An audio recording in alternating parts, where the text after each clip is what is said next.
When we open up Flesh and Blood booster boxes, it's a fun experience, man. You're getting cards, you're seeing shiny stuff. You have that feeling inside that you could get something really good like a Fable or Legendary. But I think we all have to realize and we have to just focus on a little bit that Flesh and Blood opening sealed product is gambling. You could get some crazy Fable pull or Legendary pull that pays for a box or a case of whatever you just opened, or you could get, dog shit cards that are just, random Majestics and they just aren't very good, that aren't the value of the box that you just opened. And it's an aspect I think that everybody knows about. Everybody knows that there's a gambling aspect when opening sealed product and booster boxes. That's obvious. But it's more of a camouflaged elephant in the room. Everyone knows about it. Everybody just thinks it blends into the area and it's just not really talked about or discussed. So I just want to discuss it today because I think it's a very impactful effect that it has on everyone, including myself. And it just it has a bunch of feelings that are associated that we don't really focus on. And I just want to give a shout out. I was listening to this content creator out there for Flesh and Blood called Sloop Dupe, and he was talking about this subject. And I was like, you know what? It's a pretty damn good subject. I want to talk about that. That sounds like a cool thing to talk about. It's just going to be chill. And I also want to just get out in the beginning. Flesh and Blood is very accessible. You can definitely play the game with minimal amount of money. You do not have to buy a bunch of sealed product and open it up. You don't have to spend hundreds and hundreds of dollars on Flesh and Blood. I mean, you can easily buy a bunch of different single cards that you want on TCG Player, make really affordable decks. They're not going to be the best decks in the world, but you can make affordable decks in Flesh and Blood for the cheap, and you can participate in a lot of tournaments, and especially the sealed or draft ones. Flesh and Blood can be played affordably. This conversation is only going to be about gambling aspect of Flesh and Blood, opening up sealed booster boxes when you have them. And maybe I'll just start off with my experience. In me opening up booster boxes is a treat. Like, I don't know about you guys, but when I was a kid and I would open booster packs, like I would never open a box. No, for any other TCG, I'd have booster packs. I mean, maybe I'd like, 5 or 6, and that was a big deal. Or I'd get them at Target or Walmart or whatever. But it wasn't a box. So when I got into my late 20s and 30s, man, it's just so cool to have a whole booster box. It feels so guilty. It's a guilty pleasure for me to open it. And, I started in Flesh and Blood, and Crucible War was really big. And I got a lot of Crucible War booster boxes. And I have to say, I spent more money than I thought I would on the boxes because I was like, I'll keep some for longer term. But it's too hard, man. I mean, if I have booster boxes lying around, this is what I learned about myself. If I'm having a bad day, work sucks, I'm just not having a good time in life for some odd reason, something's got me down, and I see a couple booster boxes of Crucible War in the side of the room, you know sure as shit that stuff's getting open. And I had a couple nights where that happened. I was like, you know what? I'm gonna open a couple booster boxes. I'm gonna cheer myself up. And you know what? It did cheer me up. I'll tell you that much. It did do the trick. But at the end of the day, a lot of booster boxes that I've owned for Flesh and Blood, I just have not gotten lucky personally. I'm not a lucky guy. I did not pull very good pulls from my booster boxes in Flesh and Blood in general. I just don't get those really, really big hits in life. But what I can tell you is that what's kind of depressing too is when I open those booster boxes, it took me so many boxes to finally get a legendary. I think it was like 8 boxes before I hit a Shiana. And you know what the depressing thing is? Once I finally got the Shiana, it was more of a bittersweet moment. It wasn't just a sweet moment. It was a sweet moment. I'll give you that. Like, I was happy, but I also had this thing in the back of my mind, like, I should have gotten one of these cards boxes ago. Like, I know all these other people out there who had gotten legendaries like really quick, maybe on their first or second box. People get like so much luckier than I did. And it was more of a bittersweet moment where, like, well, about time. And I know a lot of other people out there have had this same experience, man. It's not just me. I don't mean to be negative. I'm just saying it how it is, man. If you open a bunch of booster boxes and you just have bad luck in the string, it sucks. And then finally when you get it, it's not really a, a crazy. It's more of a like, oh, finally, like. And I'll tell you, there's some really lucky people out there, and you see it on the Reddit. People said, "Hey, I got the Monarch First Edition booster box from TCG Player. And look, I got a Fable. This is the only booster box I opened. And I got a Fable card." I mean, that's huge. And I think in the grand scheme of things, if you look at trading card games and the collectability, I understand. You can't put a hot card in every box. That makes sense. But if you look at the rule of large numbers, right? You have a large number of booster boxes. How many of booster boxes are just not good and they don't have legendaries or fables? It's probably what, in the 70% guys? What do you think? It's probably pretty high percent that you're not going to get anything from those boxes. And that's something to really consider.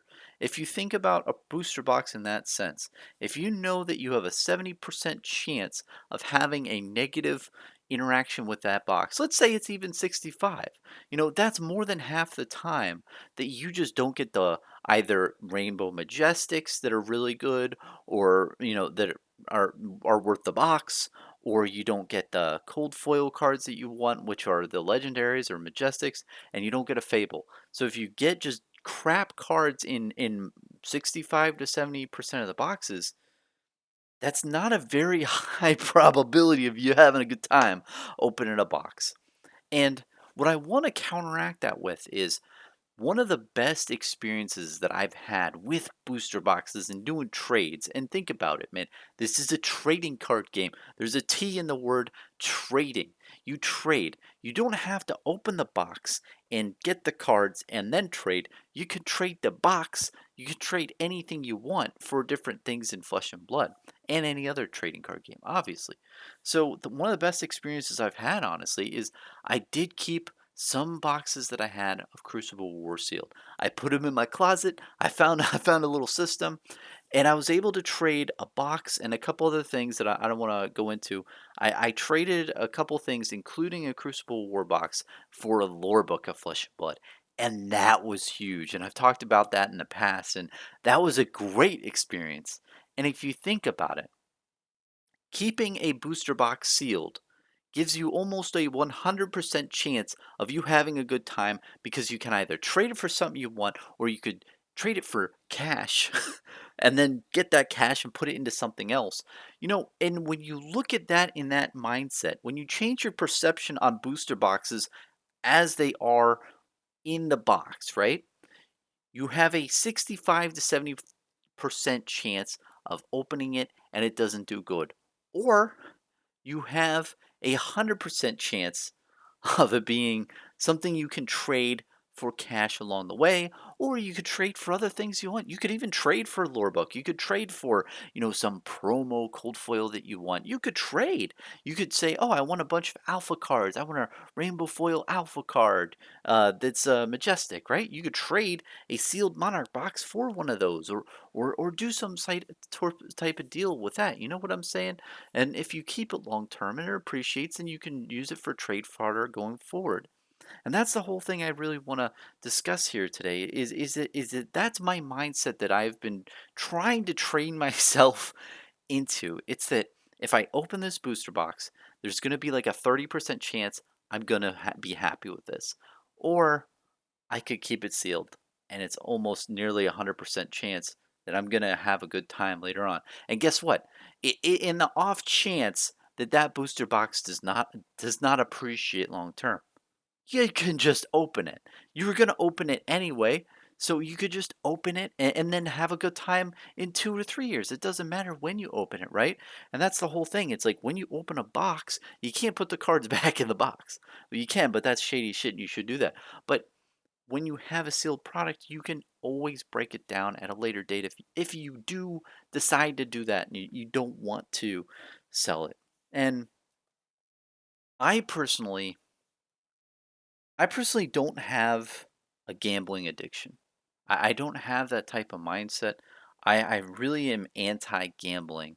I I have done it, a couple times as a kid, played a couple scratch offs or what have you, and it's just I didn't understand it. It just seemed like a money pit, and I always knew in the back of my mind that it's all rigged and the house always wins. So I knew it was bad, and I knew my emotions wanted to do it because I think we're geared towards that humanly. But I knew in the back of my mind it wasn't good. So I've tried to steer away from that kind of stuff in life.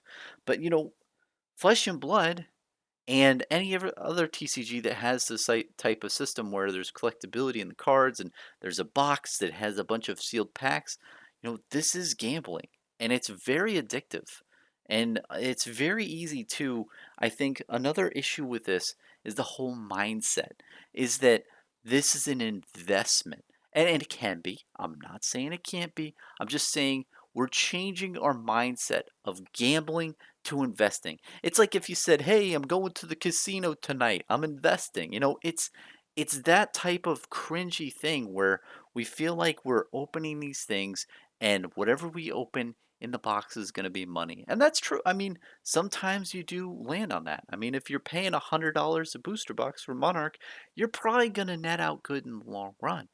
But I think there's a lot more opportunity in just the sealed box.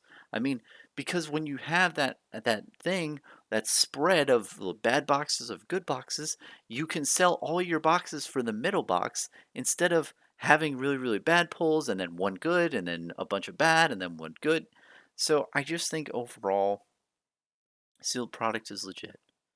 And I personally, to get over that hurdle, I've been trying to keep stuff out of my line of sight because I'm telling you, man, it is just so hard to resist the urge of opening boxes. I I'm just bad at it. And I think a lot of people are bad at it. I mean, when you have that stuff sitting in front of your face and you could see it, and things start going through your mind. Like, oh, this could be a legendary. I could open a legendary for this box, and then it pays for the box and another box. If I sell that box and it had a legendary, then I screwed myself out. But if I opened it, then I could have kept it. And that's the whole problem with it. It's you just don't know what's in the box. And it's kind of like that Family Guy where it's like, oh, you could have a boat or you could have whatever's in the box. And it's just human nature to want to open the fucking box. And that is scary to me. It's scary that there's so much pull on me, myself, and other people. It just figure out what's inside of a box to want to do that to really gamble it away. And if we look at all the facts that are presented in front of us, I think that we're able to make a lot better decisions just monetarily as a trader, as a collector, and you don't even have to be investor. I'm not saying everyone out there is investor. I know that I'm gonna get a lot of comments saying, "Hey Bronson, I'm a player. I just want to play the cards." I feel you there, but I know that there's a lot of players out there who want to have a bunch of play sets so that they can actually play with all the cards that they need. Because these cards, man, are called game pieces. That means you have to have them all to have all the game pieces that you can play with, and making good trades is what will make you have all the game pieces that you want. And I think that doing effective trades with sealed product is very smart, and it's really worked out for me in the long run. I honestly I wish I kept a lot more boxes sealed from my past, but you can always look back and say anything with hindsight.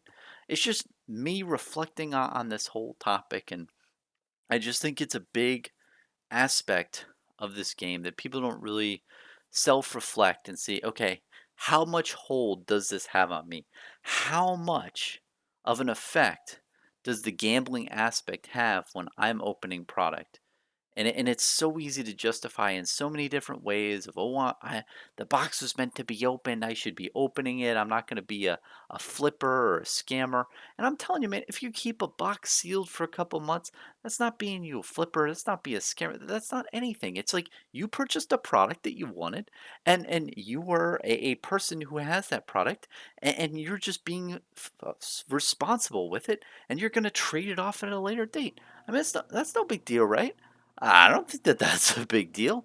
I mean, I understand that, people need to open the box and have all the card aspect of the cards, but people are gonna open up enough boxes anyway, and the unlimited's coming out, so it doesn't matter what you do with your first edition stuff. I'm just saying that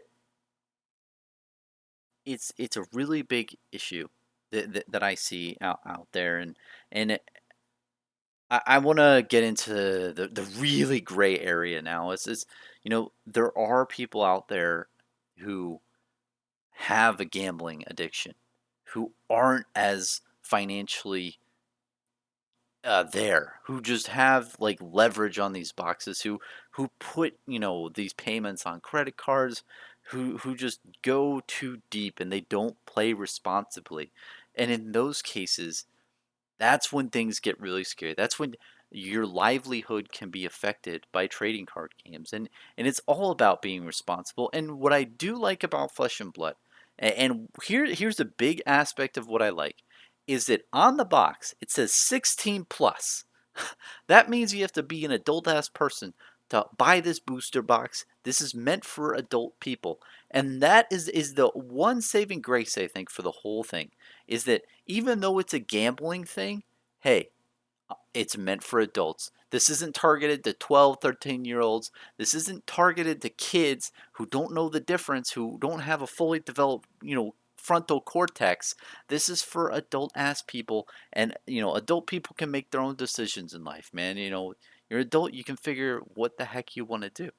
And same with smoking or drinking or any of those other type of vices out there. If you're an adult, you have your own, control of your own body to make your own decisions in life. You can choose to gamble if you want. And I think that Flesh and Blood having it to where this is for adults, it really is fine because it really just makes it to where adult people can do it, not kids. So I think that it's really great that it differentiates there. But even as adults, there's a lot of people who just need to gamble. They have that itch, and I mean, dude, I have that itch too. It's not as an extent, but man, I when I get that urge, and you guys know probably what I'm talking about. When you get that urge of wanting to open it, it's really, really hard to convince yourself that you don't want to open the box. It's really hard to just take a step back and you know what?